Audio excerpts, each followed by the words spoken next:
आज आपल्याला बनवायचं आहे केळीचं शिखरण. त्याच्यासाठी बघा इथे केळीची फणी आहे आणि आता 2-3 केळींचं आपण शिखरण बनवून घेणार आहे. कारण शिखरणासाठी जरा पिकलेल्याच केळी लागतात मैत्रिणींनो. तर चला आता आपण अशा केळी सोलून घेऊ आणि मस्तपैकी आज शिखरणाचा बेत करणार आहे.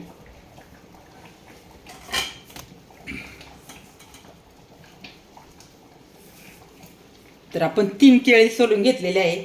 आता हे जरा अशा थोड्याशा सुरीनं कट करून घेणार आहे. थोडे मोठे मोठे कट केले तरी चालणार आहे, कारण आपण मॅशरने हे केळं बारीक करणार आहे. तर बघा इथे अशा केळी मी कट करून घेतल्या आणि असं मॅशरनी बारीक करून घेऊ. एकदम मैत्रिणी झटपट हे शिखरण होतं आणि एकदम छानपैकी लागतं खायला. तर सगळ्यांनी नक्की करून बघा. हे बघा आता केळं आपण मॅशरने बारीक केलेले आहे. छान असं केळं बारीक झालेले एकत्र. आता यामध्ये दूध घालून घेणार आहे. तर हे तापवलेलं दूध आहे.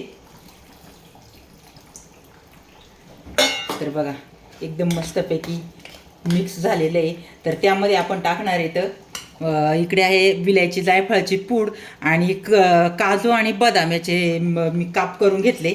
तर हे सगळे एकत्र टाकून देऊ याच्यामध्ये. आणि याच्यामध्ये आता ॲड करायची आहे ती म्हणजे साखर. तर एवढी साखर बास होणार आहे.